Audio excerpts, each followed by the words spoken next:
저희 아내가 작년 하반기부터 이 작은 화초들을 집에서 취미로 열심히 기르고 있습니다.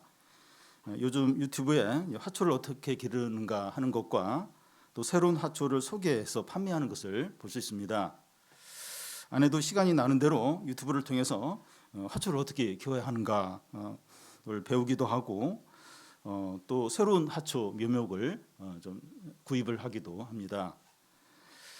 그런데 이 화초들의 묘목의 가격이 천차만별인데 희귀하고 품격이 있는 화초는 많이 비쌉니다. 외국에서 들여온 희귀한 화초의 묘목을 이제 비싸게 샀을 때는 이 영양분이 많은 배양토를 사용하고 매일 물 주는 것이나 또 햇빛 쬐어 주는 거나 또 이 바람 불게 하는 것이나 습도 등을 조절을 해야 합니다.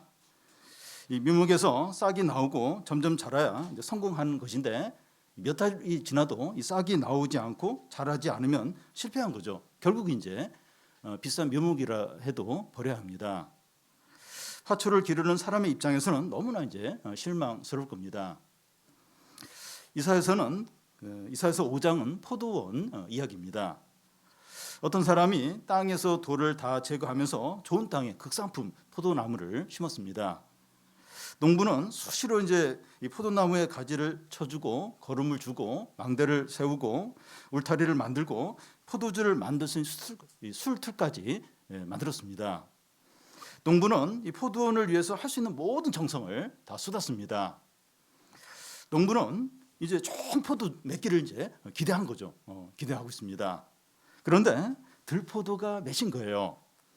농부는 너무 실망해서 포도원의 울타리를 다 없애버리고 또 더 이상 가지치기를 해주지도 않고 거름도 주지 않고 그러면서 이 포도원이 황폐화되게 만듭니다. 여기서 농부는 하나님이시고 포도원은 이스라엘 백성이고 이 들포도를 맺었다고 하는 것은 그들의 포악과 불의를 행한 것을 말합니다. 이런 내용이 5장 1절에서 7절까지의 내용입니다. 8절에서 30절까지는 이스라엘 백성들이 들포도를 맺었다고 하는데 구체적으로 어떤 죄를 지었는가 하는 것을 말씀합니다. 이 5가지로 말할 수 있는데 교만과 자기 탐닉과 냉소주의와 도덕적인 타락과 사회적인 불의입니다. 하나님은 이 좋은 포도를 기대했는데 이스라엘 백성들은 이런 어떤 죄악들을 행한 겁니다. 이 5가지 중에서 이 2가지는 몇 주 전에 살펴보았고 이 시간에는 나머지 3가지 냉소주의, 도덕적 타락과 또 사회적인 불의를 살펴보겠습니다. 먼저 냉소주의입니다. 18절과 19절을 한 절씩 교대를 읽겠습니다. 거짓으로 끈을 삼아 죄악을 끌며 수레줄로 함같이 죄악을 끄는 자는 화 있을진저.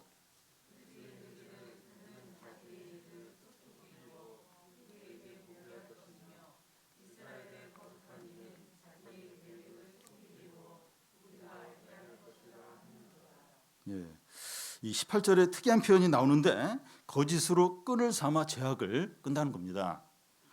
죄가 사람을 유혹하는 것이 아니라 사람이 죄를 끌어당긴다는 거예요. 그 수단이 뭔가 하면 이 거짓이라는 끈이라는 겁니다. 그러니까 죄가 사람을 끌어당기는 것이 아니라 사람이 죄를 끌어당긴다는 거. 그 수단이 거짓이라는 끈이라는 겁니다. 사람이 거짓에 속아서 죄를 짓게 된다는 겁니다. 창세기에 보면 하와가 죄를 지을 때 그러했어요. 창세기 3장 그 5절 6절을 보면 사단이 말을 하는데 너희가 선악과를 먹으면 눈이 밝아져서 하나님과 같이 된다는 거예요. 하와가 그 말을 듣고 나서 선악과를 보니까 먹음직하고 보암직도 하고 또 지혜롭게 할 만큼 탄스러운 나무로 여겨지면서 그 선악과를 따먹게 됩니다. 이 거짓에 속은 거죠. 그런데 이 사람들은 거짓인데 진실인 줄 알고 죄를 짓는다는 겁니다. 야고보서에서도 욕심이 잉태한 지 죄를 낳고 죄가 장성하여 사망에 이르게 한다고 하는데 욕심도 거짓이죠. 그런데 이 사람 안에 욕심이 생길 때 거짓이라고 생각하지 않고 참된 것이라고 생각하니까 그 욕심대로 행하는 겁니다. 그래서 사람이 죄를 짓는 진정한 이유는 거짓에 속기 때문인데 이 마음 안에 욕심이 있으니까 거짓에 속는 겁니다. 그러니까 욕심도 거짓이에요.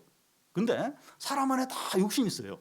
근데 그 욕심이 이 거짓이라고 생각하지 않고 참이라고 생각하는 거예요. 그러니까 욕심대로 행하면서 죄를 짓게 되는 겁니다. 이 사기나 보이스피싱을 당하는 경우 다 그런 것은 아니지만 이 욕심이 있기 때문에 거짓말에 넘어가는 경우가 많습니다. 우리가 본성적으로 얼마나 거짓되고 욕심이 많은가 하는 것을 알아야 됩니다. 우리 로마서 말씀 우리 수요일에 봤는데 의인은 넘나니 하나도 없다는 거예요. 다 죄 아래, 죄의 권세 아래 있다는 겁니다. 선한 것을 추구한 사람 없어요. 하나님도 찾지 않고, 그리고 목구멍은 열린 무덤이고 혀에는 속임이 있고 발은 피를 흘리는데 마르다는 겁니다. 하나님을 두려워하는 사람이 없다는 거예요. 사람이 얼마나 절망적인 죄인인지 모릅니다. 이걸 알아야 된다. 이걸 사람의 본성이 너무나도 죄악 가운데 빠져 있고 절망적이라는 겁니다. 우리의 본성이 이러하니까 냉소주의에 빠지기가 쉽습니다. 19절이 그것을 이제 말하는데 이스라엘 백성이 무슨 말을 하는가 하면 하나님이 자기 일을 속히 이루어 우리에게 보게 하고 하나님이 자기 계획을 속히 이루어 우리가 알게 하라는 겁니다. 무슨 말인가 하면 하나님 말을 하고도 행함이 없다는 거예요. 하나님 말을 막 얘기하시는데 행하지 않는다는 겁니다. 예수님 당시에 바리새인과 서기관들이 그 예수님께 모세가 하늘에서 만나를 내린 것처럼 만나를 내리면 믿겠다, 우리가 믿겠다, 그 얘기를 합니다. 그러니까 언제 그 얘기를 하는가 하면 예수님 오병이어 기적을 행하고 나서 얼마 있지 않아서 그런 얘기를 해요. 얼마든지 오병이어 기적을 통해서 예수님을 믿을 수 있는데 그걸로는 안 된다는 거예요. 그 모세처럼 하늘에서 만나를 내리면 우리가 믿겠다, 이렇게 말했습니다. 또 예수님이 십자가에 달렸을 때 이제 사람들이 무슨 얘기를 했는가 하면 너가 다른 사람을 구원하고 왜 너는 구원하지 못하느냐, 십자가에서 한번 내려와 보라는 거예요. 그러면 우리가 믿겠다는 겁니다. 그러니까 그 사람들이, 예수님 당시 사람들이 예수님의 그 기적도 많이 받고 놀라운 말씀을 들었는데도 듣고 나서도 이제 그렇게 하는 거예요. 그 십자가에서 내려오면 그 믿을게, 한번 그렇게 해봐. 이제 그렇게 하고 있는 겁니다. 이사야 당시에 이스라엘 백성들이 여호와께 이제 이런 말을 이제 한 것도 하나님의 은혜와 능력과 영광을 다 경험하고 나서 이런 말을 이제 하고 있는 겁니다. 하나님의 놀라운 은혜와 기적과 영광을 경험하고서도 그들의 마음이 냉랭한 거예요. 이걸로는 충분하지 않고 더 특별한 게 있어야 믿겠다는 겁니다. 이런 사람들은 이제 죽은 자가 살아나도 안 믿어요. 안 믿습니다. 뭔가 특별한 거, 대단한 거 있으면 믿겠다. 말만 하지 말고 뭐가 해봐라. 그럼 믿겠다. 이게 냉랭해요. 마음이 너무나 냉랭하고 냉소주의에 빠져 있는 거죠. 여러분, 우리가 이제 이런 상태에 있을 수 있습니다. 우리 안에 언제부터인가 뜨거움과 감격과 기쁨과 열정과 간절함과 눈물이 없을 수 있어요. 우리가 이제 말씀을 읽으면서 예배를 드리면서 기도하면서 이 찬양을 하면서 차갑고 냉랭하지 않은지 한번 돌아봐야 됩니다. 나에게도 이런 냉랭한, 뭔가 익사이팅하고 놀랍고 대단한 게 있어야 내가 믿겠다. 그러기 전에는 내가 이런 식으로 신앙생활 할 수밖에 없다. 아주 냉랭한 차가운, 무감각한 그런 상태에 있을 수 있어요. 그러니까 교회를 안 나가는 거는, 교회를 나가고 예배도 드리는데 또 성경 읽을 수도 있고, 근데 냉랭한, 아주 차가운, 무감각한 그런 가운데 있을 수 있습니다. 우리가 냉소주의에 빠져 있으면 하나님이나 다른 사람이나 어려운 상황에 원인이 있는 것이 아니라 우리 마음에 있습니다. 다른 외적인 게 문제 아니에요. 우리 마음이 뭔가 이렇게 단단한 겁니다. 이렇게 뭔가 이렇게 교만하든지 뭔가 이게 빠져 있든지, 그러니까 우리 마음에 진정한 원인이 있습니다. 우리 마음이 어떤 상태에 있길래 냉소주의에 빠지게 됩니까? 이사야 당시 이스라엘 백성들의 그 상태가 어떠하길래 이런 냉소주의에 빠져 있는 건가요? 20절, 21절을 한 절씩 교대 읽겠습니다. 악을 선하다 하며 선을 악하다 하며 흑암으로 강명을 삼으며 강명으로 흑암을 삼으며 쓴 것으로 단 것을 삼으며 단 것으로 쓴 것을 삼는 자들은 화 있을진저.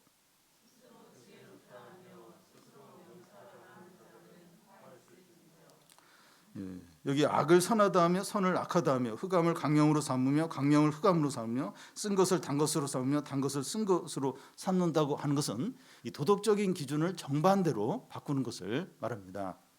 선과 악의 구분을 없애는 거죠.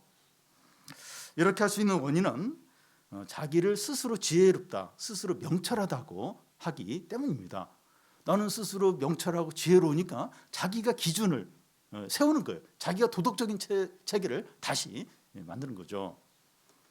하나님이 선과 악의 기준을 정하신 것을 인정하지 않는 거예요. 하나님 선과 악의 기준을 정하시는데 그걸 인정하지 않는 거예요. 그리고 하나님을 철저하게 제거하는 겁니다. 자신이 옳다 여기거나 좋아하는 것이나 많은 사람들이 지지하는 게 이게 진리다, 이게 선이다, 이렇게 이제 여기는 겁니다. 절대적인 것이 없어요. 다 상대적인 것으로 여기는 겁니다. 오늘날 이제 사람들이 이제 새로운 도덕적인 체계를 세우고 있습니다. 지금 사람들이 열심히 도덕적인 체계를 세우고 있어요. 이 결혼에 대한 정의도 남녀만이 가능한 것이 아니라 동성도 가능하다는 것을 이제 그렇게 하면서 이제 결혼을 정의하면서 법도 그렇게 막 개정하려고 엄청나게 막 이렇게 노비도 하고 그런 노력을 하고 있고, 이 동성애에 대해서 조금이라도 부정적인 말을 하면 엄청난 비난을 받게 됩니다. 그러니까 어떤 부분에 대해서 이렇게 어떤 거기에 토론도 하고 어떤 반대 의견도 이야기할 수 있잖아요. 근데 동성애에 대해서는 뭔가 반대 의견을 이야기하면, 뭔가 다른 의견을 하면 엄청난 공격을 받고 완전히 이렇게 뭐 이렇게 매장당하다시피 이제 그런 어떤 분위기가 되어버렸습니다. 기존의 도덕 체계 말고 새로운 도덕 체계를 세우는 거죠. 근데 해 아래 새로운 것이 없어요. 전도서에서 말한 것처럼 해 아래 새로운 게 없는데 새로운 어떤 도덕 체계를 세우면서 이게 진리고 이게 제일 어떤 옳은 거다 이렇게 주장합니다. 이사야 당시 그 2700년 전이나 지금이나 사람들이 하는 일은 하나님을 제거하고 자기의 어떤 기준을 옳다고 이제 자기 기준을 이제 세우는 겁니다. 결혼이나 성에 대한 것뿐만 아니라 모든 부분에서 하나님을 배척하고 사람 중심과 자기 중심으로 체계를 다 바꾸고 있습니다. 그러니까 자기가 선이에요. 자기가 좋아하고 자기가 옳다 여기 그게 이제 진리인 겁니다. 그래서 사람 중심으로 다 이렇게 새로 이렇게 체계를 이제 만들고 있습니다. 죄나 심판이나 구원이나 지옥 같은 이런 말을 싫어해요. 그런 말을 이제 못하게 하고 상처나 아픔이나 인권 같은 말을 대신 사용합니다. 뭐 상처나 어떤 인권 이런 게 중요하지 않다는 것이 아니라 하나님의 시각으로 바라보는 걸 다 거부를 하는 거예요. 어떤 하나님과 관계되는 거, 하나님 시각으로 그걸 다 싫어하는 거예요. 다 거부를 합니다. 우리가 이런 시대에 살아가고 있고 우리 젊은 자녀 세대들은 이런 가치관의 영향을 더 이렇게 많이 받고 있습니다. 그런데 이 스스로 지혜있다 하면서 자기 도덕 체계를 갖고 사는 사람들의 삶이 어떻습니까? 기대가 되죠. 아니 하나님을 배척하면서 자신이 옳다 여기면서 어떤 새로운 어떤 도덕 체계를 세워서 그렇게 살려고 하는 그 사람들의 삶이 어떠할까? 그렇게 살려고 하는 이스라엘 백성들의 삶이 어떠할까? 기대가 돼요. 기대가 됩니다. 22절, 23절을 보면 한 절씩 교대를 읽겠습니다. 포도주를 마시기에 용감하며 독주를 잘 빚는 자들은 화 있을진저.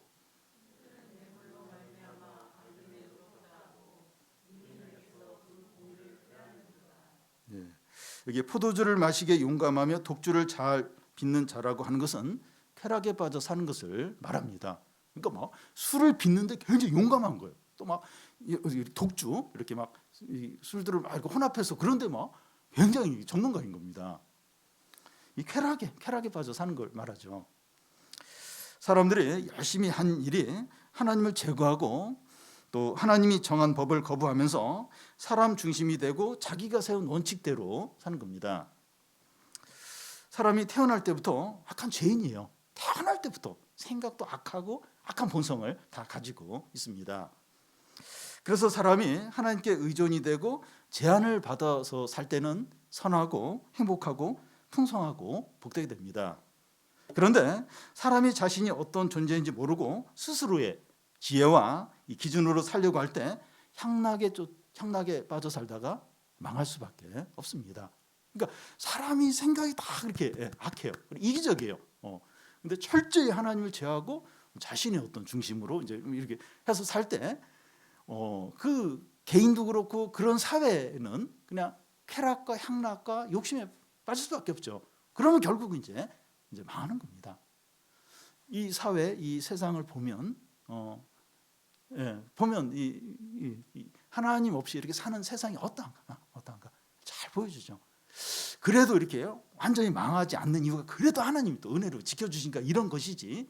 지금 이 세상과 우리 사회를 보십시오. 이게 이제 자꾸 하나님을 이렇게 배척하고 사람 중심의 어떤 사람 도덕 체계로 이제 살려고 한 그 세상의 모습이 이제 지금 현재 모습이죠. 그리고 그들이 뇌물을 받고 악인을 의롭다 하고 악인에게도 공의를 뺀다는 겁니다. 이스라엘 지도자들이 하나님을 배척하고 자기 기준에 따라서 살아가는데 뇌물이 들어올 때 이제 거부하기가 힘든 거예요. 뇌물이 들어올 때 한두 번은 이제 거절할 수 있을지 몰라도 이게 반복이 되면 뇌물을 이제 받게 됩니다. 뇌물은 받지만 재판은 이제 공의대로 하자 이렇게 할 수 있는데 뇌물이 재판을 굽어지게 만듭니다. 그래서 이 악인이 의롭다 하고 의인을 죄인으로 하는 이 사회적인 불의가 이제 가득하게 이제 된 거죠. 사회 안에 억울함과 원통함과 부정과 부패가 넘칩니다. 보면 이렇게 뭔가 이렇게 공의대로 되는 것 같은데 보면 결국은 이제 부정, 부패, 그리고 또 그걸로 인해서 원통함, 억울함 그런 사람이 너무나도 많은 겁니다. 미국은 그 250년 전 영국으로부터 독립을 이제 할 때 하나님을 인정하는 국가였지만 점점 미국 사회 전체가 하나님을 배척하는 그런 작업을 계속 보려고 계속해서 그렇게 하고 있습니다. 지금 미국 사회는 어디서 총알이 날아올지 모르는 그런 위험한 곳이 되었습니다. 영상에도 나왔는데 4살짜리 애가 그 실탄이든 곤충 가지고 노는 거예요. 놀고. 그리고 그 9살짜리인가 초등학생이 선생님을 향해서 총을 쏘고 며칠 전에도 이게 총기 난사가 있어서 10여 명이 사망을 했습니다. 미국 사회가 이렇게 위험하다면 전 세계가 다 이렇게 위험한 거죠. 그리고 살만한 곳이 이제 못 되는 겁니다. 각 개인들이 하나님을 밀어내고 자기중심적으로 살아가는데 공허함과 두려움과 욕구를 어떻게 할지 모르는 거예요. 그러니까 재벌 3세들과 전 경찰청장 자녀들 또 연예인들이 마약에 빠지는 거예요. 그 사람들은 부족한 게 없어요. 부족한 게 없는데 그렇게 막 거기 빠져서 이제 지내는 겁니다. 사람들이 술이나 약물이나 게임이나 오락이나 스포츠나 드라마나 쇼핑이나 부동산이나 먹방 이런 데 빠져서 지냅니다. 이런 거 뭐 한다고 해서 이렇게 뭐 큰 죄 짓는 건 아니지만 그냥 그게 이제 삶의 어떤 기쁨이에요. 그런 재미로 이제 살아가고 있는 겁니다. 욕심고 죄의 종으로 이제 살아가는 거예요. 하나님을 떠나면 더 멋있고 행복하고 높은 수준의 어떤 삶을 살 것으로 기대를 하는데 그런 기대를 가지고 기독교 하나님 너무 막 태클을 거는 거고 다 못한다고 이렇게 그 죄로 다 이렇게 막 해서 너무 답답하다는 거예요. 그래서 이제 하나님을 좀 제껴놓고 또 내가 옳다 여기는 어떤 그런 이상적인 어떤 생활, 어떤 그런 걸 이제 추구한다고 이제 열심히 그렇게 했는데 그 결과는 정반대예요. 정반대입니다. 나락에 떨어져서 비참한 삶을 사는 거예요. 비참한. 21절 끝에 또 22절 끝에 23절 끝에 반복해서 나오는 말이 화 있을진저 하는 건데 하나님의 무서운 진노와 심판이 있다는 겁니다. 이렇게 하나님을 제껴놓고 새로운 또 세계와 사람 중심의 자신의 옳다고 하는 그런 대로 사는 사람의 어떤 그 결과는 하나님의 무서운 진노와 심판이 있다는 겁니다. 하나님 없이 사는 삶이 절대로 행복하지 않은 거예요. 이 행복을 위해서, 진정한 어떤 기쁨을 위해서 그렇게 부지런히 그렇게 하는데 개인이든지 사회든지 국가든지 절대로 행복하지 않아요. 절대로. 그 결과는 하나님 후선 진노만, 심판만 있는 겁니다.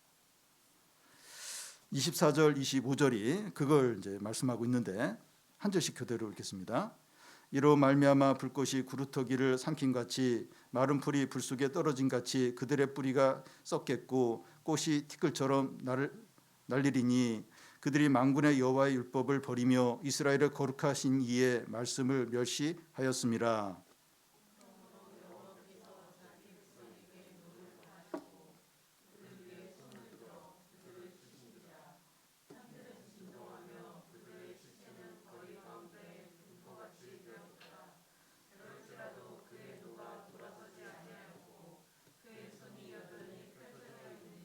네. 하나님께서 그들을 심판하는데 이 마른 불이 불 속에 던져진 같이 탄다는 겁니다. 이 바짝 마른 풀은 이 불만 붙으면 한순간에 타버립니다.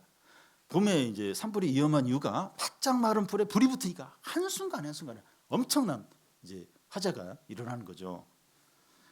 이스라엘 백성이 하나님을 배척하고 자기 방식으로 많은 일을 했고 멋있게 모두 이제 이뤘는데 이런 것들이 마치 바짝 마른 덤불이 불에 던져져서 타버리는 것과 같다는 겁니다. 모래 위에 지은 집과 같은 거죠. 멋지게 잘 지었는데 폭우가 몰려오자 흔적도 없이 사라진 겁니다. 그 비참함이 어느 정도인가 하면 25절 중간에 그들의 시체는 거리 가운데 분토같이 되었다는 겁니다. 거리에 쓰레기가 널려 있는 것처럼 사람의 시체가 그렇게 이제 비참하게 이제 된다는 거예요.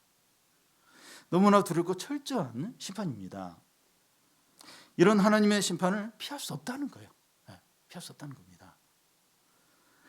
이런 무서운 심판을 받는 이유가 무엇입니까?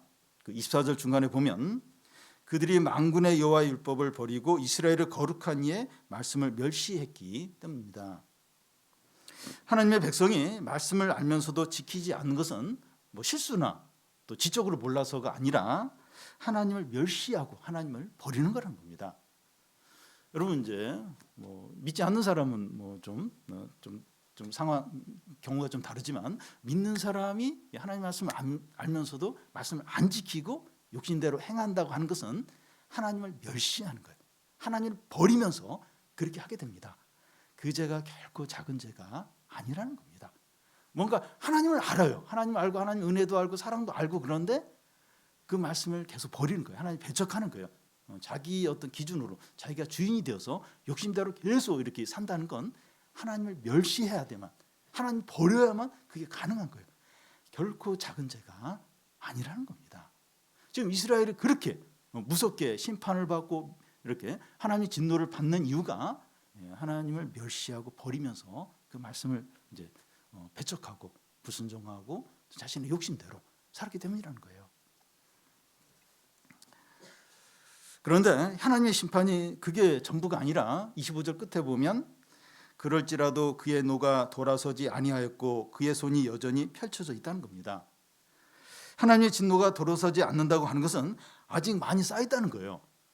그 방금 살펴본 대로 엄청난 그 진노와 심판이에요. 근데 아직도 하나님의 진노가 더 쌓였다는 거예요. 또 그의 손이 여전히 펼쳐져 있다고 하는데 하나님의 진노가 더 쏟아진다는 겁니다.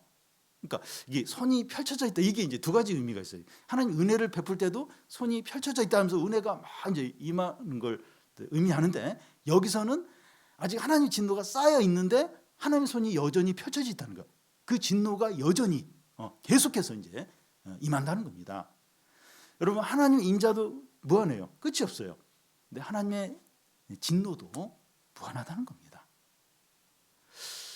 그러니까 하나님의 은혜와 사랑이 계속 부어지느냐, 아니면 하나님의 진노와 심판이 계속 임하느냐, 이건 우리의 태도에 달려있다는 겁니다.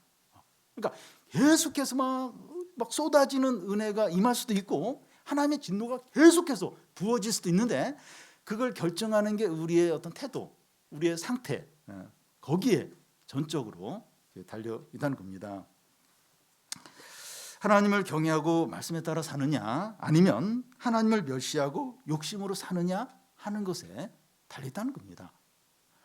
뭐 이렇게 삶을 살면서 내 중심으로 살 수 있지 뭐. 그리고 하나님 거부하고 배척하고 또 그럴 수 있지 뭐. 일시적으로 그럴 수 있지만 그게 이제 습관화가 되면 다 굳어져 버려요. 이제 그러면 이제 쌓여진 진노가 계속해서 우리에게 부어지게 된다는 겁니다. 그래서 우리가 하나님을 경외하고 물론 불순종할 때도 있지만 다시 이렇게 말씀에 순종하며 사느냐 아니면 계속 이렇게 하나님 멸시하면서 내 욕심으로 사느냐 여기에 따라서 이 하나님의 은혜가 계속 부어질 수도 있고 아니면 하나님의 진노가 끝없이 계속 따라다니면서 부어질 수도 있다는 겁니다. 하나님께서 이스라엘 백성들에게 손을 펼쳐서 진노를 계속 쏟으시는데 어떤 진노입니까? 26절을 보면 또 그가 기치를 세우시고 먼 나라들을 불러 땅끝에서부터 자기에게로 오게 하실 것이라. 보라, 그들이 빨리 달려올 것이로되. 하나님이 전쟁을 일으키시겠다는 거예요. 그가 기치를 세우고 하는데 하나님께서 깃발을 높이 세우니까 이 먼 나라들이 전쟁하러 몰려오는 겁니다. 먼 나라를 불러 하는데 이 불러 하는 게 휘파람을 부는 걸 말합니다. 하나님께서 휘파람을 부시자 땅끝 먼 곳에 있는 나라들이 전쟁하러 몰려오는 겁니다. 땅끝 먼 곳에서 그 하나님이 부르신 나라가 신바벨론을 말합니다. 하나님께서 바벨론을 불러서 이스라엘을 공격하게 하시는 거죠. 이스라엘은 이제 유다를 이제 말하는데요. 바벨론이 어떤 나라인가 하는 게 설명이 나와요. 26절 끝부분부터 이제 30절까지 나오는데 26절 끝부분은 제가 읽고 우리 한 절씩 교도로 읽겠습니다. 그들이 빨리 달려올 것이며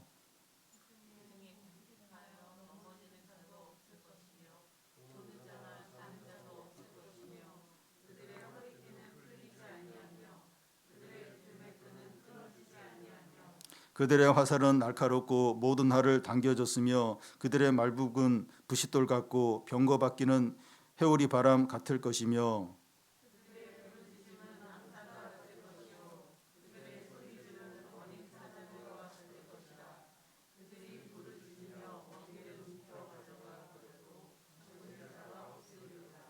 그날에 그들이 바다 물결 소리같이 백성을 향하여 부르짖으리니 사람이 그 땅을 바라보면 흑암과 고난이 있고 빛은 구름에 가려서 어두우리라. 하나님께서 깃발을 높이 세우고 휘파람을 불자 먼 곳에 있던 바벨론이 빨리 너무 신속하게 달려옵니다. 그런데 그들은 피곤해서 넘어지는 자도 없고 졸거나 자는 자도 없고 허리띠나 신발끈을 느슨하게 맨 사람도 없습니다. 고대에서 보통 이제 전쟁을 할 때 보면 그 농사꾼들, 농사짓는 농사꾼들 같이 막 모아서 이제 군대를 이제 만드는데 이 바벨론은 정예부대예요. 직업 군인 같은 아주 전문화된 군인들입니다. 그들이 화살을 날카롭고 그들의 말북은 부싯돌 같고 병거바퀴는 회오리 바람 같습니다. 그들이 이스라엘을 공격하게 되는데 그들의 지르는 함성이 사자의 부르짖음과 같다는 겁니다. 그리고 사자가 사냥감을 덮쳐서 찢듯이 이스라엘 백성들을 사륙한다는 겁니다. 그 상황이 얼마나 두렵고 절망적인가 하면 땅을 바라보면 흑암과 고난이 가득하고 하늘을 바라보면 빛은 구름에 가려서 어둡다는 겁니다. 사륙과 약탈과 비명과 우르짖음이 가득한 지옥이라는 거예요. 그러니까 정신없이 엄청난 어떤 군대가 몰려서 사륙하고 양육하고 빼앗고 불사르고 그걸 생각하면 됩니다. 완전한 지옥이죠. 오늘날 이런 곳이 어디입니까? 우크라이나라고 생각합니다. 최근에는 러시아가 미사일이 부족해서 이란제 드론을 이제 이렇게 공격하는데 슉 하는 소리가 이제 나면서 이제 폭탄을 실은 드론이 와서 이제 이렇게 확 부딪히는 거예요. 그 건물이나 집을 폭파시키는 겁니다. 시민들이 너무나 두려워요. 밤에 슉한 소리는 너무나도 두려워합니다. 이 전쟁이 언제 끝날지 아무도 모릅니다. 전쟁이 일어나는 것은 우연이나 돌발적이나 외교적인 문제가 아니에요. 겉으로 보면 그런 것 같은데 하나님께 달려 있습니다. 코로나 같은 전염병도 그렇고 경제 위기도 그렇고 전쟁도 그러합니다. 하나님은 아모스 선지자를 통해서 말씀하시기를 내가 전염병을 보냈고 메뚜기를 보냈고 지진이 일어나게 하고 전쟁이 일어나겠지만 너희들이 돌아오지 않았다고 말씀합니다. 우리는 이제 코로나 2년째를 맞이하면서 코로나가 끝나면 이제 모든 게 이제 회복될 것이다 이런 기대를 가졌습니다. 그런데 작년 2월 우크라이나 전쟁이 터지면서 세계적인 경제 위기가 찾아왔습니다. 자영업자들은 이 코로나가 한창일 때보다 더 힘들다, 훨씬 더 힘들다는 말을 하고 있습니다. 하나님께서 이런 재난을 허락하신 이유가 무엇입니까? 믿지 않는 자들은 하나님께 돌아오고 믿는 자들은 신앙을 회복하도록 하기 위해서죠. 현재 코로나는 이제 끝나가요. 경제 위기는 이제 경제 위기를 겪고 있는데 믿지 않는 사람들이 돌아오고 우리의 신앙이 회복이 되었습니까? 그러니까 믿지 않는 사람들이 돌아오는 건 믿는 자들이 먼저 신앙을 회복하고 그래야 이제 사실 그 믿는 사람들을 보면서 돌아오게 되는데 믿지 않는 사람들이 돌아왔습니까? 우리의 신앙이 회복이 되었습니까? 오히려 우리 신앙은 더 냉소적이고 더 약해진 것 같아요. 하나님께서 이 코로나와 경제 위기를 허락하시면서 신앙이 회복되고 하나님을 더 찾도록 기대했는데 오히려 우리는 하나님을 더 찾지 않고 더 멀어져 있다면 하나님이 어떻게 하시겠습니까? 경제 위기보다 더 큰 위기를, 더 큰 어려움을 준비하지 않으시겠습니까? 여러분, 우리가 참 지금까지 겪지 않은 그런 일을 겪었어요. 코로나. 그리고 이 경제 위기, 자영업자 하는 분들이 그 얘기를 해요. 지금까지 살아오면서 이렇게 힘든 적은 없다고. 그래서 식당이나 이런 게 폐업을 많이 하고 있어요. 이런 일을 계속 겪고 있는데 그러면서 이제 신앙적으로 회복하고 이렇게 하나님께 돌아오기를 이제 하나님 기대하고 우리가 코로나를 겪으면 시작하면서 그런 걸 했어요. 근데 안 돌아왔어요. 신앙이 회복이 안 됐습니다. 그러면 하나님이 이것보다 더 큰 어려움을 이렇게 준비하시지 않겠습니까? 저는 상상하고 싶지 않아요. 생각하고 싶지 않아요. 이것보다 더 큰 어려움이 뭘까? 하나님 또 돌아오도록 어려움을 준비하신다면 무슨 어려움을 더 준비하실까? 그걸 생각하고 싶지 않지만 생각을 한다면 전쟁이 어려움 중에 하나라고 생각이 됩니다. 전면적인 전쟁은 아니더라도 지역 도발은 이제 일어날 수 있죠. 지역 도발만 생각해도 끔찍해요. 그러니까 우크라이나 같은 건 국토라도 넓지 우리나라는 이 작은 국토에 어떤 지역 도발 이런 것만 일어나도 끔찍합니다. 그 영향이 엄청날 거예요. 우리는 코로나 3년을 보내면서 모이면 안 되고 또 찬송도 하면 안 되고 기도도 크면 안 되고 하면서 하나님께 열심을 내면 안 되는 것처럼 그런 세뇌를 많이 받았습니다. 우리는 지금 기로에 놓여 있다고 생각이 돼요. 코로나가 이제 좀 끝날 지금 기로에 놓여 있다고 생각이 됩니다. 이런 상태가 굳어지고 더 소극적이 되느냐, 더 계속 이제 이렇게 좀 약해지는 그런 쪽으로 가느냐, 아니면 이 냉소를 깨뜨리고 다시 열정을 회복하느냐. 저는 다시 일어나서 부흥을 해야 한다고 생각합니다. 기본으로 본질로 돌아가고 단순해야 됩니다. 어떻게 하면 다시 부흥할 수 있을까? 본질로 들어가야 돼요. 기본으로 들어가야 돼요. 단순해야 돼요. 말씀과 기도와 찬양하고 거기에 집중을 해야 돼요. 다른 여러 가지는 두 번째. 다시 말씀으로, 다시 기도하는 대로, 다시 찬양하는 대로. 모여야 돼요. 모여서 지금 이제 괜찮잖아요. 모여도 괜찮잖아요. 근데 모일 수 있는데 이제 다른 어떤 스케줄 그동안 못했던 거 물론 이제 그런 것도 필요하지만 모여서 함께 기도해야 되죠. 함께 회개하고 함께 부흥을 위해서 그래야 되죠. 지금이 기로입니다. 기로. 예.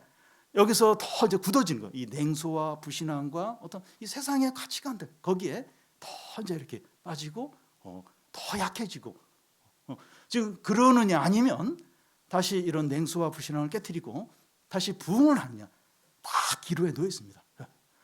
너무나도 중요한 시기입니다. 그래서 감사한 건 제가 이번 그 구정 연휴를 보내면서 이렇게 영적인 흐름이 깨어지지 않을까 좀 걱정을 했어요. 사실 너무나 걱정이 됐습니다. 우리가 새로운 출발을 하자 이제 막 하는데 다 구정 주일을 껴서 이제 구정 연휴가 있는 거예요.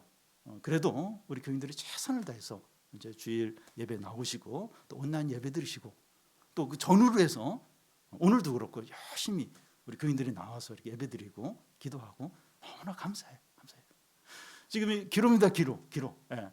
한국 교회도 그렇고 우리 교회도 그렇고 우리 개인도 그렇고 여기서 점점 냉소주의가 되고 점점 이렇게 하는 게 벌어지고 그냥 형식적이 되고 뭐 신앙은 안 버려요. 뭐 교회는 교회를 뭐 이렇게 안 다니고 그런 건 아니지만 그냥 그렇게 이제 굳어지느냐, 아니면 다시 회복이 되고 다시 뜨거움을 회복하고 다시 은혜를 회복하고 부흥을 회복하느냐. 기로입니다. 기로. 너무나 중요한 기로입니다. 만약에 우리가 지금 회복하지 않고 부흥하지 않으면 우리는 더 냉소주의에 빠지고 더 우리 중심적이 되고 더 욕심에 빠지게 됩니다. 그렇게 되지 않을 수가 없어요. 그렇게 되지 않을 수가 없습니다. 화 있을진저 하면서 하나님의 무서운 진노와 심판을 피할 수가 없어요. 여러분 이스라엘 백성들이 왜 이렇게 무서운 진노를 심판을 받게 됩니까? 냉소주의에 빠지고 하나님 이렇게 멀어지고 그러면서 자기중심적으로 살고 하나님을 멸시하고 버리면서 말씀에 불순종하고 이러면서 엄청난 마지막 전쟁까지 이제 하나님이 이제 허락하셔서 다 망하고 포로로 끌려가고 완전히 망하는 이제 그걸 겪게 되는데 우리도 이제 이 기로에서 코로나도 겪고 경제적인 위기도 겪고 있고 그러면서도 우리가 돌이키지 않는다면 회복되지 않는다면 하나님 무서운 진노와 심판을 피할 수가 없습니다. 우리가 방금 본 대로 하나님의 진노가 쌓여 있어요. 그리고 하나님의 손은 펴져 있어요. 얼마든지 이 진노와 심판과 재앙을 얼마든지 하나님은 내려줄 수 있다는 거예요. 회개하지 않으면, 돌이키지 않으면 뭐 이스라엘 백성인지 한국 백성이든지 우리 뭐 주기품 교회든지 예외가 없다는 겁니다. 돌아오라는 거예요. 그리고 회개하라는 겁니다. 그러면 길이 있다는 겁니다. 오늘 말씀이 너무 어두워요. 무거워요. 근데 다시 말씀으로 돌아오고 다시 기도하고 다시 부르짖고 다시 회개하고 이러면 다시 어떤 회복과 은혜와 부흥과 구원이 있다는 겁니다. 그걸 우리에게 강력하게 말하고 있습니다. 근데 돌이키지 않으면 그래도 뭐 이렇게 내가 그래도 할 거 하는데 이러면서 몸은 이제 이렇게 교회 오더라도 마음은 다 이렇게 세상으로 가 있고 이런 삶이 이렇게 계속 지속이 된다면 땅에는 고난과 흑암이고 하늘도 어둡고 아무런 소망이 없는 겁니다. 철저한 이제 심판과 하나님의 어떤 진노만 이제 있게 되는 거죠. 우리가 좀 그래도 아직은 이제 이렇게 소망이 있습니다. 아직 기회가 있고 그리고 우리가 모일 수 있고 그리고 우리 교인들이 그렇게 좀 애를 쓰고 있습니다. 그렇게 하려고 하고 있습니다. 잘하는 겁니다. 우리가 이런 어떤 열심들, 어떤 간절함들 이걸 이렇게 약하게 하는 게 아니라 더 이렇게 좀 마음을 다해서 우리 좀 약한 사람들 붙들어주고 그들도 자꾸 이렇게 주님께 나오도록 하고 그래서 우리 가운데 이런 회복들, 부흥들, 어떤 간절함들, 응답들, 하나님의 영광들 을 풍성하게 누리는 우리 성도들이 다 되시기를 바랍니다.